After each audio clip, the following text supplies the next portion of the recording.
Bismillahirrahmanirrahim. Assalamualaikum warahmatullahi wabarakatuh. Apa kabar anak-anak sekalian? Bapak doakan mudah-mudahan kalian dalam keadaan sehat walafiat. Pada kesempatan kali ini, Bapak akan kembali menyampaikan muatan pelajaran PPKN.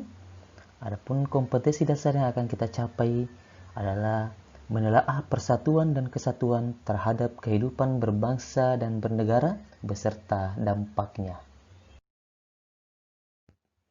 Adapun tujuan pembelajaran kita kali ini adalah melalui video pembelajaran ini diharapkan peserta didik mampu menyebutkan nilai-nilai persatuan dan kesatuan dalam kehidupan berbangsa dan bernegara di lingkungan sekitar dengan tepat.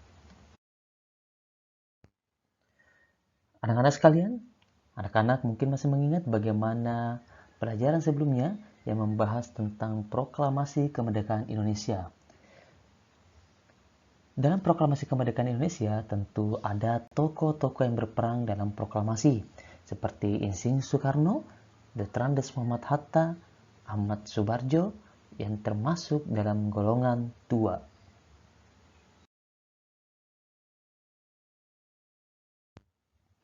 Selain golongan tua, tentu dalam perumusan teks proklamasi kemerdekaan juga ada peran dari golongan muda. Salah satunya adalah Soekarni. Menjelang proklamasi kemerdekaan, perbedaan daerah, agama, dan suku bangsa bukanlah penghalang bagi generasi muda dan generasi tua untuk berkumpul. Perbedaan pendapat sempat terjadi, namun akhirnya mereka bersatu padu untuk memproklamasikan kemerdekaan Indonesia. Pada waktu itu, semangat persatuan sangat menonjol. Bangsa Indonesia memiliki tekad yang kuat. Tidak ada jalan lain dalam usaha memproklamasikan kemerdekaan kecuali menjalin persatuan dan kesatuan. Perbedaan pendapat ini terjadi karena golongan muda yang ingin kemerdekaan diproklamasikan segera setelah Jepang menyerah dan sebelum datangnya pasukan sekutu termasuk Belanda ke Indonesia untuk menghindari vacuum of power atau kekosongan. Sedangkan golongan tua berpendapat bahwa proklamasi perlu didiskusikan terlebih dahulu dengan PPKI untuk mencegah pertumpahan darah dengan pasukan Jepang yang masih ada di Indonesia. Anak-anak sekalian, walaupun adanya perbedaan pendapat antara golongan tua dan golongan muda, tetapi kemudian bersatu maka diraihlah kemerdekaan Indonesia. Anak-anak sekalian, Indonesia dikenal dengan kekayaan keberagaman suku dan budaya. Bahkan ada lebih dari 300 kelompok etnis yang ada di negara kita. Dengan kata lain, suku bangsa Indonesia tepatnya memiliki 1340 suku bangsa. Bukan hanya suku bangsa, tetapi keberagaman agama di negara kita juga memiliki karakteristik yang berbeda.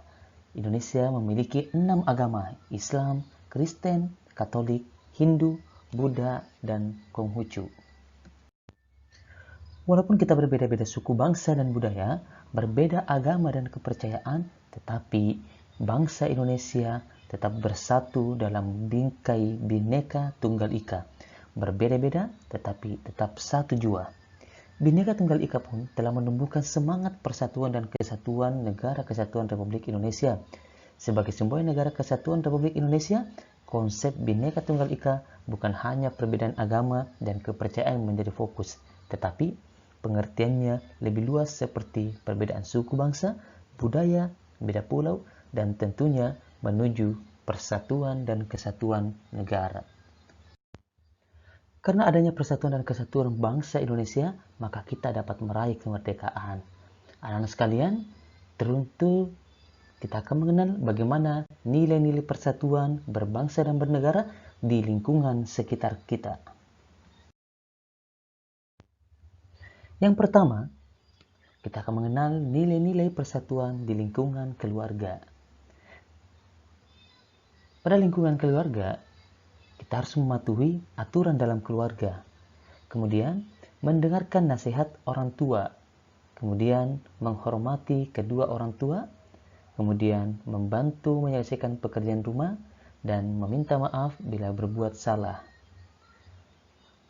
Manfaat yang dapat diperoleh dari nilai-nilai persatuan dan kesatuan di lingkungan keluarga adalah pekerjaan akan menjadi ringan dan kehidupan kerukunan keluarga akan terasa.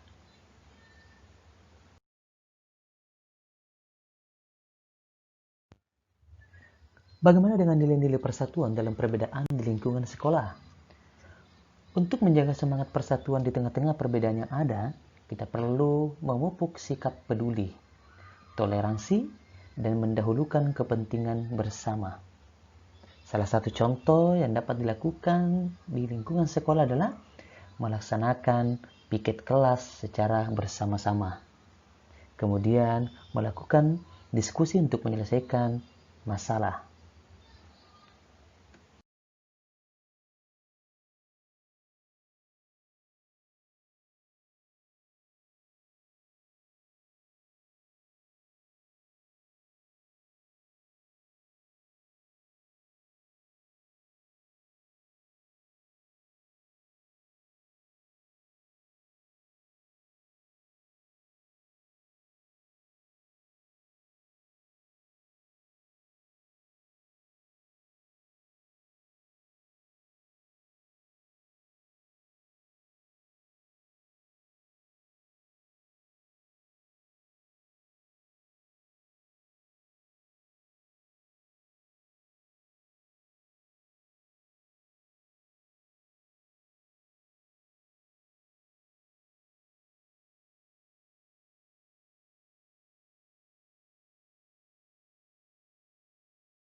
Tentu dengan adanya persatuan dalam perbedaan di sekolah, kita dapat merasakan manfaatnya.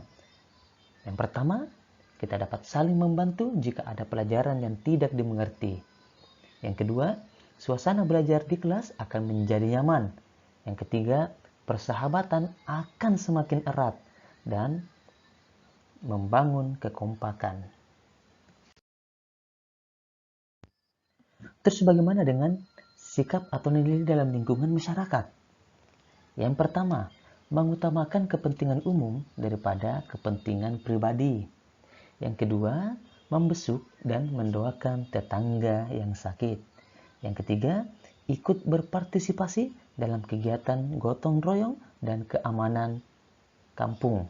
Yang keempat, mudah memberikan bantuan jika dibutuhkan. Tentu dengan adanya persatuan dan kesatuan di lingkungan masyarakat, kita dapat merasakan dampak atau manfaatnya. Yang pertama, hidup rukun dan harmonis. Yang kedua, kehidupan sosial menjadi lebih tenang dan menyenangkan. Yang ketiga, apabila terjadi permasalahan, dengan adanya persatuan dan kesatuan bisa diatasi dengan dasar kebersamaan. Yang keempat, mudah untuk saling tolong-menolong, bantu-membantu sama lain. Yang terakhir, hidup masyarakat akan lebih sejahtera. Anak-anak sekalian, coba perhatikan pelangi.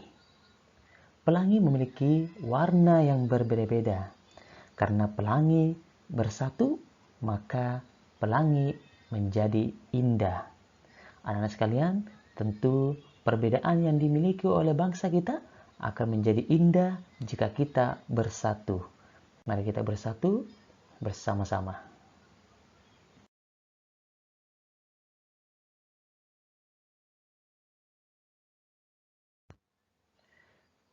Demikian video pembelajaran ini dibuat untuk anak-anak sekalian. Mudah-mudahan video ini dapat bermanfaat untuk adik-adik sekalian. Bapak akhiri. Assalamualaikum warahmatullahi wabarakatuh. Salam sehat dan sukses selalu.